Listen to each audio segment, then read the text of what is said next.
Welcome to AJ Cast. We are coming to you with breaking news from the Middle East. Number one, US forces in Qatar are in high alert as there are rumors that Iran is planning to attack US base in Qatar. Knowing US base is one of the largest in the Middle East, which is found in Qatar. Informations are coming that a lot of planes in that airbase have been evacuated as they began preparation and bracing up for a possible Iranian attack. We will look at that as we go on. Secondly, the Israel Air Force struck the gates of a prison in Iran where the regime locks up its own people for daring to speak freely. That was a message. Israel stands with the Iranian people, not their tyrants. This is from Hanaya Naftali. We will look into that also. Again, from Hanaya Naftali, massive Israel Air Force strike in Iran. Israel targeted the Basij military base and IRCG headquarters in Tehran. We also are going to be looking at that. Again, from Hanaya Naftali, B-2 bombers just flew over New Jersey after hammering Iran's nuclear site. Over 30 hours in the air. These are the warriors keeping the free world safe. We salute them. Also from Hanaya Naftali. Again, we are also having another news from Hanaya Naftali. Breaking: Israel destroyed the countdown clock in Tehran that was counting down to when Israel will be destroyed. And then the next other news we have from Hanaya Naftali is that Prime Minister Netanyahu visited the Arrow Air Force unit tasked with defending the skies of Israel. He said the goal: total victory, nothing less. All we are going to look into that. Once again, I welcome you to AJ Cast. If you are new and just joining the channel, be sure to subscribe to the channel and like the video so that this news will go wide. Now let's start with the first news, which is US bases in Qatar bracing for a possible Iranian attack. Everybody knows that Iran was not just going to sit still after the US struck some of their nuclear bases in Tehran and in Iran and all the other military bases that they have, with over 125 planes that were involved in this operation, where so many of those nuclear sites were bombarded. We all know that is one of the most tense decisions that President Donald Trump had to make, and that is a necessity in the sense that while Iran on the periphery are coming to say they are ready for peace, they want to tone down, they want to cease the nuclear enrichment or the enrichment of uranium and all of that. Underground, they are not really ready to back down. They have just one agenda, which is to ensure the removal of their arch enemies, namely Israel and America. So it is a decision that somebody has to own up to and ensure that this wickedness and these evil agendas are brought to an end. And President Trump took the bold step, and everybody is waiting for the possible backlash. And now one of it is the possibility of attack. Now the question here is Qatar also, like some people say, Qatar are like frenemies to America. In the surface they act as if they support the free world, they do not support extremism, but on the ground, obviously, they are sponsors and supporters of these, terrorist activities, which is part of why even some of the leaders of Hamas and some of the leaders of these, terrorist bodies have been going to Qatar to go and, stay, knowing that they cannot be accessed by Israel and even America, possibly because of some kinds of relationship and alliance between America and Qatar. So Qatar, in a sense, underground supports some of these activities, but in the open they act as though they are friends of the free world. Now the big question is, if Iran attacks these bases in Qatar, will it lead to Qatar joining the war and also attacking Iran back, or Qatar will just hold their hands? Obviously, because it is not their bases that we attack, but American bases.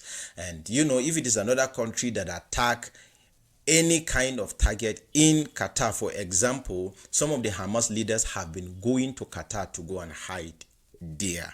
And if Israel had taken any move to take out these leaders of Hamas in Qatar, definitely Qatar may want to come up, condemn the actions and speak against Israel.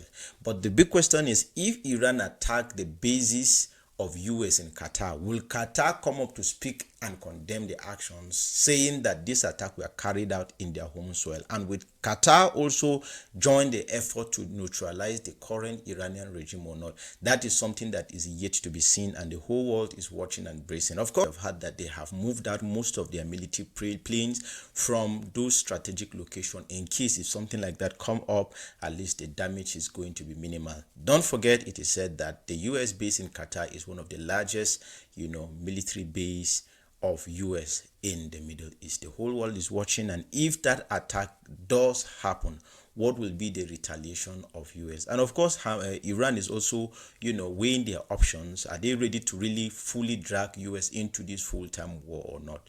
Trump, after striking some of those targets, said, okay, if the Iranian regime want peace, now we can have peace. Definitely, peace cannot come after such an attack. But everybody's eyes is watching, and let's see what happens to that.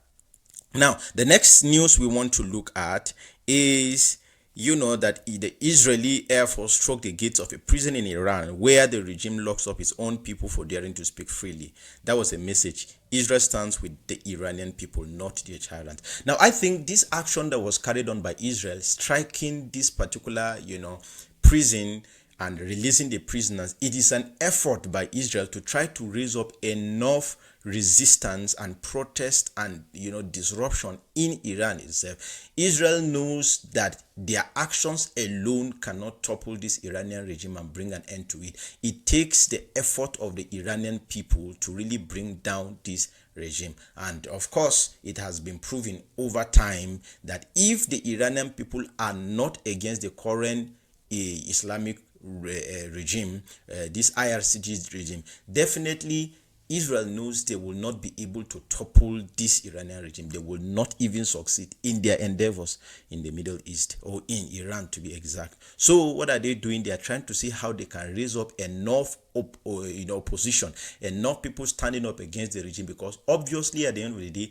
it is the Iranian people that will topple the regime itself, and Israel itself knows it. Of course, they have been waging war with most of these people around the Middle East, and even from those experiences, they have known that if the people themselves do not refuse it, Iran itself alone has 90 million people, and it is said that the armies on ground alone, just the soldiers, are 1 million people. How do you want to fight with such number of people? You cannot bring down such a regime. So Israel is looking for as many ways as they can. Now there is this Crown Prince of Iran, they call him the King of Iran, whom they are trying to mobilize. And definitely, we all know that there are a lot of Western support on this guy, so that he is going to go back to Iran to be the one who is going to start up a government that eventually they will be able to topple this regime. And until the Iranian people themselves said enough is enough, there is no way that Israel and America can win.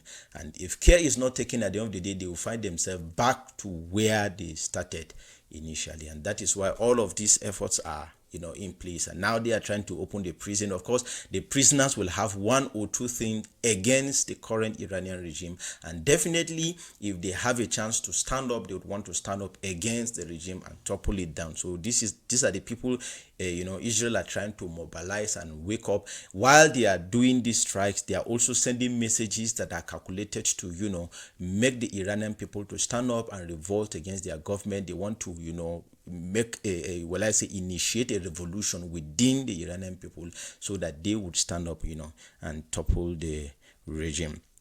And then we talk about the massive Israeli Air Force strike in Iran, where Israel targets the Basij military base and IRCG headquarters in Tehran. They are bringing down most of the headquarters of these, bodies, and this IRCG and all that. And the strikes are ongoing. And of course, the US Air Force B-2 bombers that we are seeing returning from the strike. It is no news that US employed a lot of deception in this strike. In a way, they told Iran that, okay, come, let's go to the negotiation table and then, make peace with ourselves. And While Iran was thinking there is a talk for peace, US was planning. Obviously, it is said that this mission had been planned a long time ago. So in a sense, US was just talking in the open that let's come to the negotiation table. But underneath, what they really want is to bring down these nuclear installations and these nuclear facilities, because they know that talk will not even yield result at the end of the day. Iran may just come up, and even if they concess, agree that they're going to stop their nuclear programs, it will just be in the words of mouth. They have been using that same deception for a long time, and so US used the same weapon against them, and they brought these things down. Only God knows how much money was used in bringing down these things in this operation. 125 aircraft flying, most of them 30 hours in the air. This is a lot of money, and sometimes I ask myself, this kinds of money that is used on war and military gadgets, how much money do we really need to bring hunger in the world to an end? If you check the money that is spent on all this welfare alone, if we can only stay in peace and this money, these funds are channeled towards just ending hunger, we would have lived in a better world. But obviously, it looks like that is a far-fetched dream for now. And then I also had this news of Israel destroying the countdown clock in Tehran that was counting down to when Israel will be destroyed. Now, these people already have an agenda to bring Israel to an end. There is no negotiation. Nothing you will say to them will make them to back down, except, of course, decisive actions that have been taken against them. And here we have Prime Minister Netanyahu visiting the Air Force unit tasked with defending the skies of Israel. He said the goal is total victory and nothing less. Israel is ready to bring this to a close, a climax. They started with Hamas, and then they were with Hezbollah, and then the Houthis in Yemen, and now they are meeting the real sponsor, the Ogag Patapata, the head of all this. And Israel is hoping that if they are able to finish up with whatever it is with this Iranian regime, they probably think they are going to enjoy some level of peace and calm. But of course, history have told us otherwise, because these people will never back down.